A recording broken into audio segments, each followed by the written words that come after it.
आपने इस मुहावरे को ज़रूर सुना होगा। चलिए आज हम इस कहानी से जानते हैं कि इसका मतलब क्या होता है। इस कहानी में बताया गया है कि तारों को कैसे ईर्ष्या का भाव उत्पन्न होता है और श्री नारद मुनि उनको कैसे इस मुहावरे का अर्थ समझाते हैं। यह अत्यधिक सुंदर और प्रेरणादायक कहानी है। आप इसे पूरा ज़रूर सुनें। जब सूरज अस्त हो रहा होता है तब हल्की हल्की संध्या से उत्पन्न होती है और चारों तरफ शांत वातावरण जैसा एक अंधेरा सा छा जाता है। सभी जीव जंतु पशु पक्षी अपने निवास स्थान को जाने लगते हैं और हल्की हल्की हवा चलने लगती है। हम जब आसमान की ओर देखते हैं तो सूर्य अस्त होता रहता है।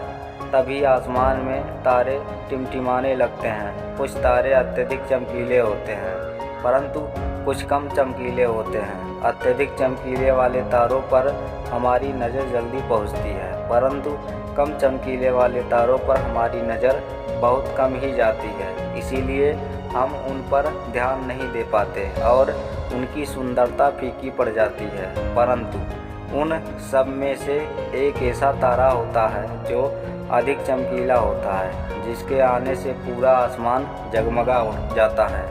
वह इतना सुंदर और चमकीला होता है कि उसके जगमगाते ही लोगों के चेहरे पर खुशी आ जाती है। उसे हम स्वाति नक्षत्र के नाम से जानते हैं। अत्यधिक चमकीला और सुंदर होता है, जिसके आने से लोग खुश हो जाते हैं। इसीलिए बाकी के नक्षत्र स्वाति नक्षत्र से ईर्ष्या करते हैं और अपनी इस ईर्ष्या की कथा को श्री नारद मुनि को बताते हैं। नारद मुनि उन सभी तारों को समझाते हुए कहते हैं कि देखो, जो भी सब्र करता है उनकी कीर्ति संसार में होती है और मुझे प्रतीत होता है कि आप लोग में धैर्य नहीं है। इसीलिए आप लोग संध्या काल में होते ही तुरंत जगमगाने लगते हैं। लेकिन स्वाति नक्षत्र अत्यधिक समय के बाद आसमान में निकट आता है, तभी उसकी प्रतिस्पर्धा इतनी अधिक होती है, तभी सभी लोगों के चेहरे पर मुस्कान आती है। इसीलिए कहा जाता है कि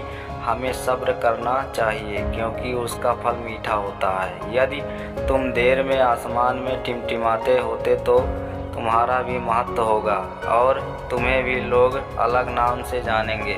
नारद मुनि द्वारा समझाई गई बात सभी तारों को समझ में आ गई।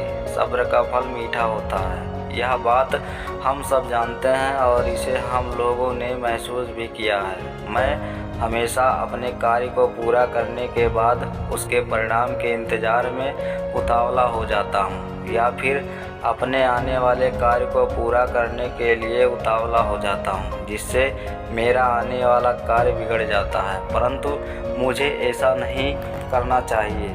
मुझे सब्र करना चाहिए उस परिणाम का या उस आने वाले कार्य का, जिससे मैं उस कार्य को अच्छे से समाप्त करूं और उसका परिणाम भी अच्छा हो।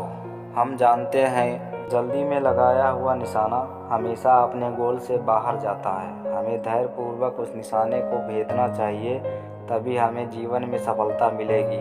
हमें किसी भी कार्य को धैर्यपूर्वक करना चाहिए, तभी सफलता के दरवाजे खुलते हैं। धैर्य ही ऐसा शस्त्र है जो विकट परिस्थितियों में मनुष्य के मस्तिष्क का संतुलन बनाए रख सकता है और उसको आगे आने वाली चुनौतियों से निपटने के लिए नए मार्ग को बतला सकता है। बड़े बड़े महात्मा और महापुरुषों के द्वारा भी बताया गया है कि हमें भी किसी कार्य में सफलता पानी है तो उसे चिंता मुक्त होकर करना चाहिए और सब्र रखना चाहिए। परिणाम की सफलता अवश्य मिलेगी।